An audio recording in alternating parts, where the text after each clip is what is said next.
This is CNN Breaking News.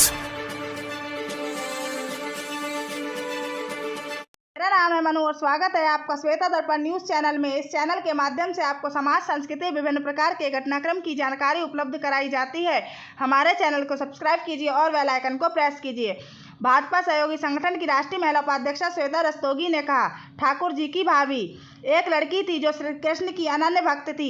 बचपन से ही कृष्ण भगवान का भजन करती थी, भक्ति करते करते बड़ी हो गई। भगवान की कृपा से उसका विवाह भी श्रीधाम वृंदावन में किसी अच्छे घर में हो गया। विवाह होकर पहली बार वृंदावन गई, पर नई दुल्हन होने से कहीं जा ना सकी और मायके चली गई।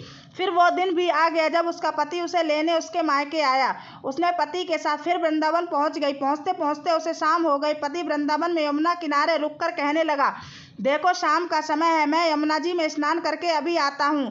तू इस पेड़ के नीचे बैठ जा और सामान की देखरेख करना, मैं थोड़ी ही समय में आ जाऊँगा। यहीं सामने ही कुछ लगे तो मुझे बता देना। इतना कहकर पति चला गया और वह लड़की बैठ गई। एक हाथ लंबा घूंघट निकाल रखा था, क्योंकि गांव है, ससुराल है, और वहीं बैठकर मन ही मन विचार करने लगी। देखो ठाकुर जी की कृपा है, मैंने उन्हें बचपन से भजा और उनकी कृपा से मेरा विवाह भी श्रीधाम वृंदावन में हो गया। मैं इतने वर्षों से ठाकुर जी को मानती हूँ, परंतु अब तक उनसे कोई रिश्ता नहीं जोड़ा। फिर सोचती हूँ ठाकुर जी की उम्र क्या होगी, लगभग 16 वर्ष के होंगे। पति 20 वर्ष के हैं तो उनसे थोड़े से छोटे हैं, इसलिए मेरे पति के छोटे भाई की तरह हुए और मेरे देवर की तरह।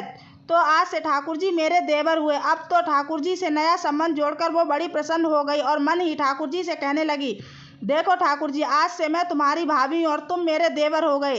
इतना सोच ही रही थी कि 10 से 15 वर्ष का बालक आया और उस लड़की से बोला, भाभी भाभी, ओए भाभी, ओए भाभी। लड़की अचानक अपने भाव से बाहर आई और सोचने लगी, वृंदावन में तो मैं नहीं हूँ, ये भाभी कहकर कौन बुला रहा है। नहीं, इसलिए घूंघट उठाकर नहीं देखा कि गांव के बड़े बूढ़े ने देख लिया तो बड़ी बदनामी होगी।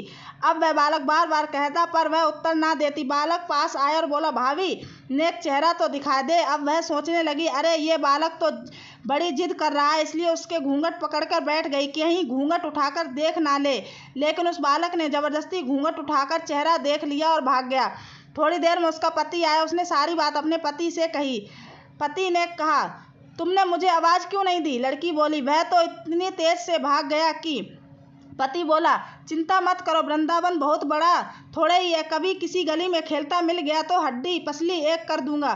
फिर कभी ऐसा नहीं कर सकेगा। तुम्हें जहाँ भी दिखे तुम मुझे बता देना।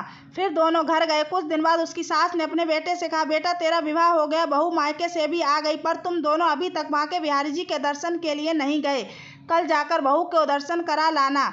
अब अगले दिन दोनों पति पत्नी ठाकुर जी के दर्शन के लिए मंदिर गए। पति मंदिर में बहुत सी भीड़ थी। उस कहने लगा, तुम स्त्रियों के साथ आगे जाकर दर्शन करो, मैं भी आता हूँ। अब वह आगे गई, पर घूंघट नहीं उठाती। उसे डर लग रहा कि बड़ा बूढ़ा देखेगा तो कहीं नई बहू के घूंघट की बदनामी ना कर दे। बहुत देर हो गई। पीछे से पति ने आकर कहा, अरे बावली, बिहारी जी सामने है, घूंघट काहे नया खोले, घूंघट ना खोलेगी तो दर्शन कैसे करेगी। अब उसने अपना घूंघट उठाया, जो बांके बिहारी जी की ओर देखा तो बांके बिहारी जी की जगह पर वही बालक मुस्कुराता हुआ दिखा। उसे देखकर वह एकदम से चिल्लाने लगी, सुनिए, जल्दी आओ, जल्दी आओ। पति पीछे से भागा आया और बोला, क्या हुआ। लड़की बोली, उस दिन मुझे भाभी भाभी कहकर भागा वह बालक मिल गया। पति पूछा, कहाँ है, अभी उसे देखता हूँ। वो ठाकुर जी की ओर इशारा करके बोली, ये रहा, आपके सामने ही तो है। उसने पति ने देखा तो अवाक रह गया और वहीं मंदिर में ही अपनी पत्नी के चरणों में गिर गया। बोला, तुम धन्य हो, वास्तव में तुम्हारे हृदय में सच्चा भाव ठाकुर जी के प्रति है। मैं इतने वर्षों से वृंदावन में हूँ, मुझे आज तक दर्शन नहीं हुए, और तेरा भाव इतना उच्च है कि बिहारी जी के तुझे दर्शन हो गए।